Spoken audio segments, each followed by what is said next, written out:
Hassan from mathemaths.com. Let's start with question number 1 and fourth part of exercise number 7.3. The statement of this question is solve this inequality. यानी ये एक inequality है, इसको हमने solve करना है।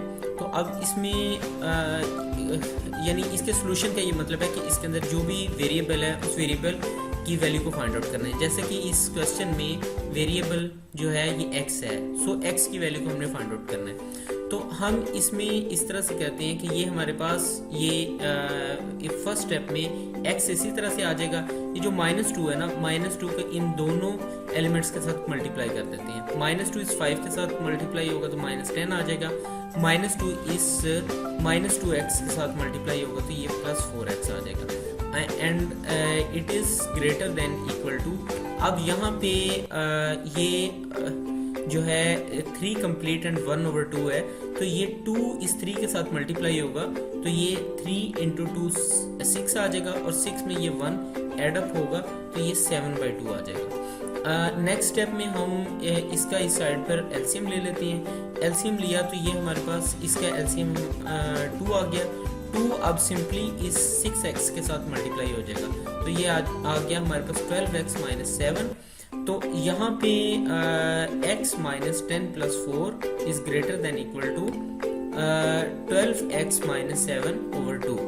अब ये 2 यहाँ पे डिवाइड हो रहा है इनइक्वालिटी की साइड पर, इस साइड पर आके ये मल्टीप्लाई हो जाएगा तो ये हमारे पास आ जाएगा 4x + x 5x - 10 × 2। अब ये 2 इन दोनों एलिमेंट्स के साथ मल्टीप्लाई होगा तो 2 जब 5x से मल्टीप्लाई होगा तो 10x आ जाएगा। 2 इस 10 के साथ मल्टीप्लाई होगा -10 के साथ तो -20 आ जाएगा। It is greater than equal to 12x - 7।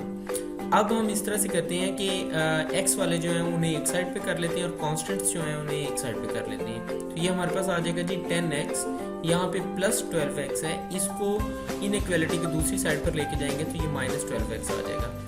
And it is greater than equal to, अब यहाँ पे है -7, ये -20 इनइक्वालिटी की दूसरी तरफ जाएगा तो यहाँ पे +20 आ जाएगा। और ये सिर्फ किया इसलिए है क्योंकि हम x वाले जितने भी हमारे पास एलिमेंट्स हैं उन्हें एक साइड पे करके और जो हमारे पास कॉन्स्टेंट्स हैं उन्हें एक साइड पे कर रहे हैं ताकि हम x की वैल्यू को कैलकुलेट कर सकें। तो ये हमारे पास 10x - 12x is equal to -2x, -2x is greater than equal to, ये देखिए ये -7 + 20 इज इक्वल टू, ये हमारे पास 13 आ जाएगा, +13। तो अब क्योंकि हमने यहाँ पे x की वैल्यू को फाइंड आउट करना है सो ये -2 इस इनइक्वालिटी के इस साइड पर आएगा तो ये आके यहाँ पे डिवाइड हो जाएगा। तो ये हमारे पास आ जाएगा जी ये हमारे पास 13/-2 तो ये -13/2 आ जाएगा। तो यहाँ पे हमने x की वैल्यू को ही फाइंड आउट करना था जो कि हमने कर दी है। इसके साथ ही ये क्वेश्चन कंप्लीट हो गया है। अगर आपको इसमें कोई कन्फ्यूजन है तो आप हमसे कांटेक्ट करें। हमारे यूट्यूब का चैनल इसी मैथ के नाम के साथ अवेलेबल है, आप उसे सब्सक्राइब करें ताकि हमारी लेटेस्ट वीडियोस और अपडेट्स आपको मिलती रहें। Thanks for watching mathemaths.com।